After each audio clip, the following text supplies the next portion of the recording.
आपण बघत आहेत दैनिक सूर्य वार्ता न्यूज चॅनल। ज्या पद्धतीने महानगरपालिकेने गेल्या 15 दिवसापासून या ठिकाणी पैठण गेट परिसरात सांगितलं होतं की आपले अतिक्रमण म्हणजे नवीन डीपी प्लॅनच्या अंतर्गत या ठिकाणी सर्वे करण्यात आले होते, त्याच्यानंतर मार्किंग करण्यात आली होती।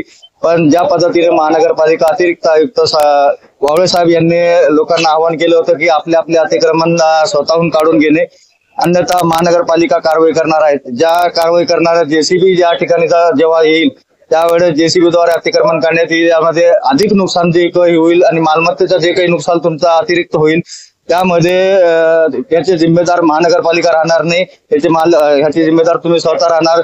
या पद्धतीने लोकांनी सुद्धा ह्यांना महानगरपालिकेच्या आव्हानाला स्वीकार केला आणि त्यानंतर त्यांनी ते आपले अतिक्रमण काढायला सुरुवात केली।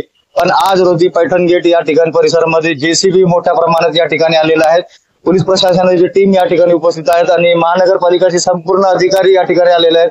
त्यांनी सुद्धा या ठिकाणी बघितलं, लोकांना काही लोकांचा या ठिकाणी अतिक्रमणाला विरोध सुद्धा झालेला आहे। त्यांचं म्हणणं आहे की आमचं जे काही कागदपत्र तुम्ही तपासले नाहीत, परंतु या सर्व बाबीत या सर्व घटनेतून महानगरपालिका कुठं थांबलेलं नाही। या ठिकाणी आपण बघू शकता की या ठिकाणी पूर्ण पोलीस बंदोबस्त या ठिकाणी आहे मोठ्या प्रमाणात। या ठिकाणी आपण बघत आहे की जेसीबी आणि जे लोडिंग गाड्या आहेत ते पण सुद्धा या ठिकाणी आहेत।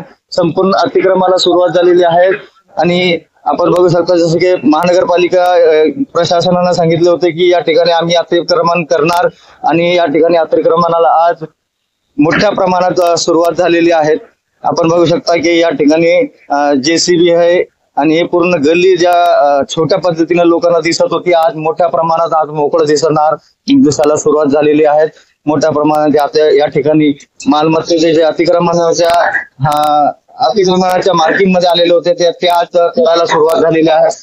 आपण बघत राहा दैनिक सूर्य वार्ता न्यूज छत्रपती संभाजीनगर। जी रस्त्याच्या रुंदीकरणाआड येणारी जी अतिक्रमण आहे आता ती श्वास मोकळ्या करण्याचं काम देखील सुरू झालेलं आहे। या सर्व कारवाईचे जे प्रमुख आहे उपायुक्त संतोष वाहुळे आपल्या सोबत आहे आणि आपण आहोत पैठण गेट या परिसरामध्ये। आपण त्यांच्याशी जाणून घेऊया कारवाईला सुरुवात झालेली आहे, काय कारवाईचं स्वरूप राहणार आहे। ज्या ज्या ठिकाणी आम्ही संबंधितांना नोटिस दिलेले होते त्या प्रत्येकाकडून आम्ही अपेक्षा डॉक्युमेंटेशन आमच्याकडे जर ते महानगरपालिकेने त्यांना दिलेल्या परवानगी असतील ते आम्ही तपासण्याचे यापूर्वीच त्यांना आवाहन केलं होतं। पण आता जेव्हा कारवाई सुरू होती तेव्हा कुठली तरी धातूर कागदपत्र घेऊन त्यांची दिशाभूल करण्याचा प्रयत्न करतायत। तर मी आपल्या चॅनलच्या मध्ये एवढं सांगतो की आम्ही यापूर्वी दिलेला वेळ होता त्या वेळेमध्ये जर कुठल्याही प्रकारे त्यांनी सादर नाही केलेले आणि आता जर चुकीच्या पद्धतीने कुठले डॉक्युमेंटेशन हे महानगरपालिकेकडे सादर करण्याचा प्रयत्न करतील त्यांच्यावर 420 अंतर्गत पण गुन्हा दाखल आम्ही करू, कारण चुकीच्या पद्धतीच्या नको त्या परमिशन्स आम्हाला दाखवण्याचा प्रयत्न केला जातोय। कारवाई होण्याच्या पूर्वीच आम्ही वेळ दिलेला होता, त्या वेळेमध्ये जर त्यांनी ते दाखवलेले नसतील तर निश्चितपणे पूर्ण कारवाई होणार। यंत्रणा कुठली आपण आज या ठिकाणी तैनात करण्यात आलेली आहे, कुठल्या अशा मालमत्ता आहेत ज्या मालमत्ता बाधित रस्त्यामध्ये आलेल्या आहेत या ठिकाणी आम्ही केलेला आहे।